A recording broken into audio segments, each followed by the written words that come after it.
is no doubt that Jesus was unique from a lot of people's perspective. Some people claim Jesus was Son of God or partially God. Some people claim Jesus was a human and prophet from God, came with the great miracles. Other people claim Jesus was a liar and he did not deserve to live on this earth. God says, indeed, the example of Jesus to Allah is like that of Adam. He created him from dust, then he said to him, be, and he was. At the end of this video, you will understand exactly how was Jesus created. Jesus goes through 7 stages of creation, unlike the normal people go through 6 stages. His DNA consists of 25 chromosomes, which is proof from God that he had no human father, and he will be back to the earth following the last 25th revelation. The creation of Jesus was the last cycle of God miracles creations. God created man from none, man from women, women from man. Both women and men produced tons of men and women. What you're about to see now is scientifically proven and from the Quran. And just remember, nothing is coincidence in this world, especially what God has created. God is perfect. Regardless of whether or not they believe in God, most scientists agree the cosmic code appears to exist.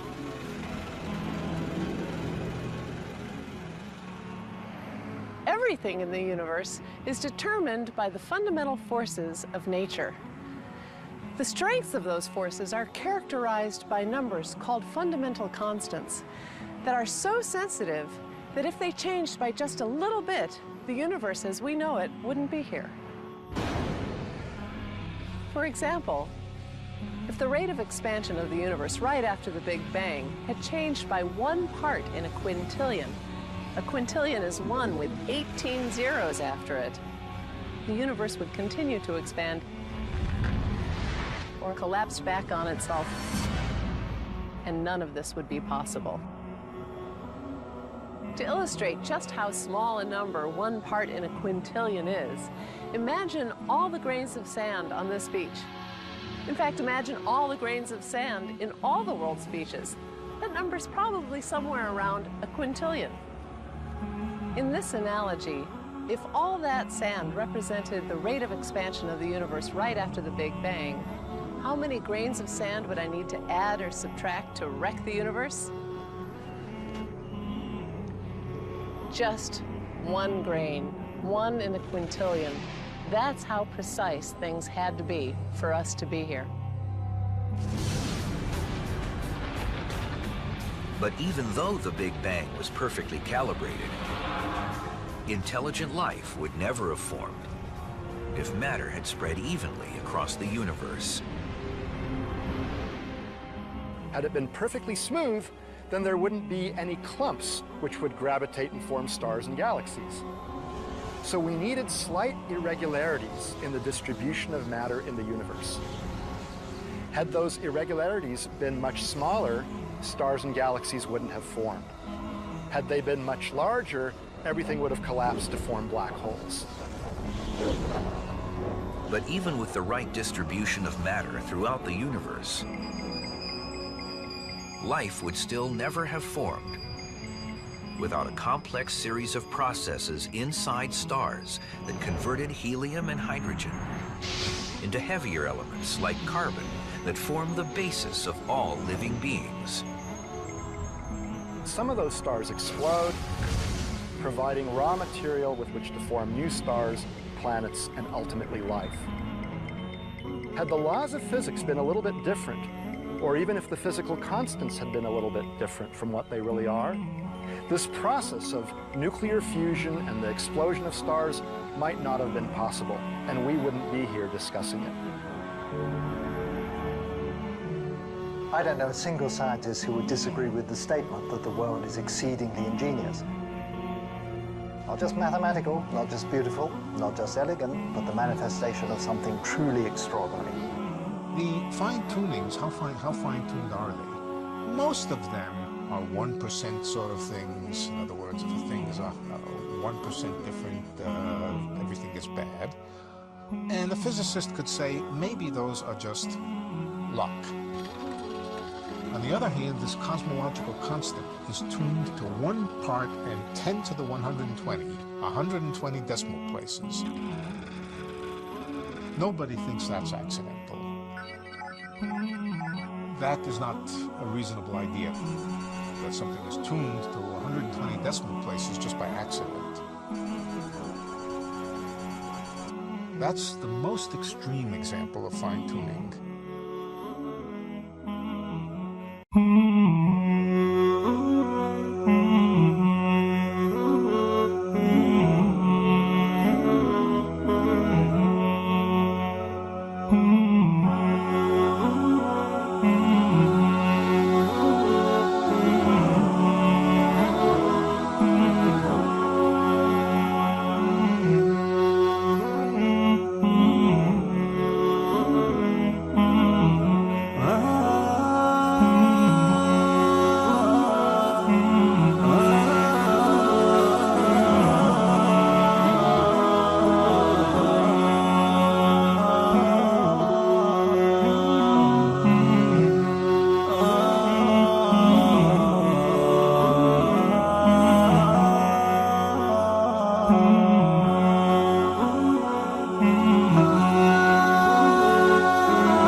Titled The Believers, from the 12th to the 14th verses, God is said to give a detailed description of how the human being is formed.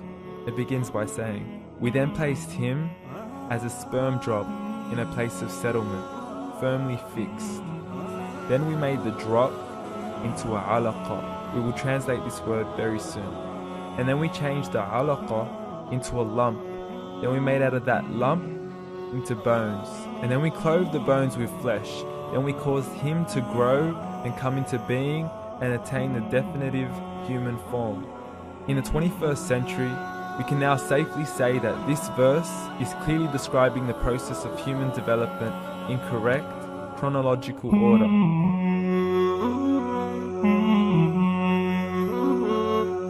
Descriptions of the human embryo in the Quran cannot be based on scientific knowledge in the 7th century. The only reasonable conclusion is that these descriptions were revealed to Muhammad from God.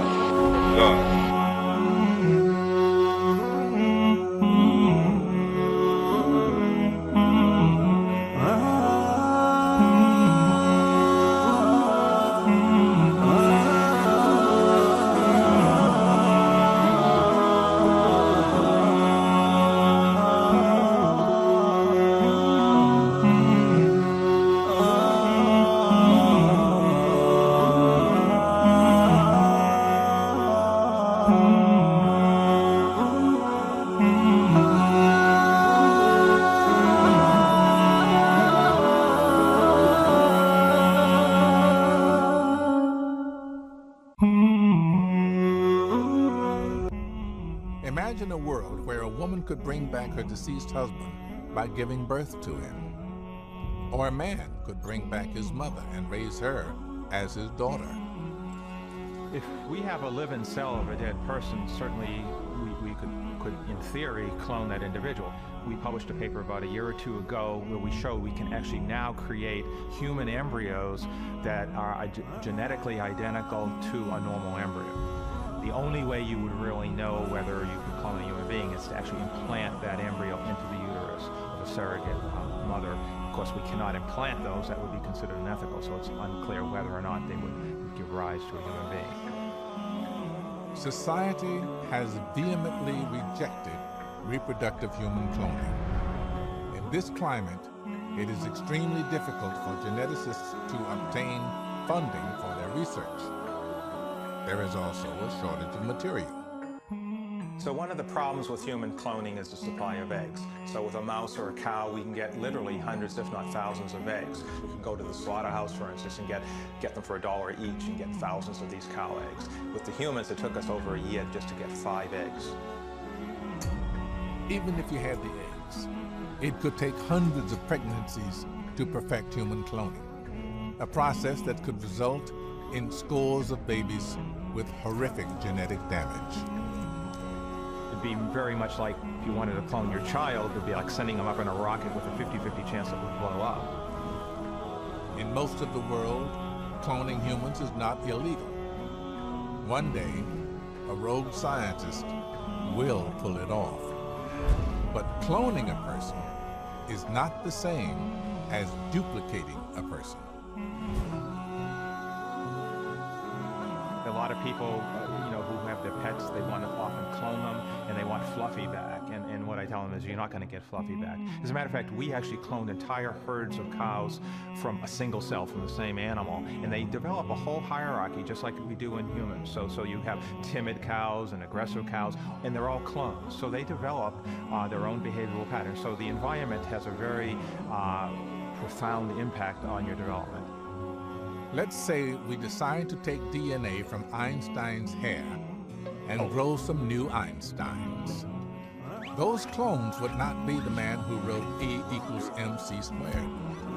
Each would have a unique personality shaped by his environment.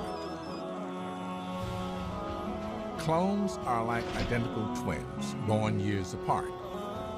They may be similar, but they will not be the same. Perhaps the key to life after death is not to grow an entirely new body, but to resurrect the one you have.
Bye.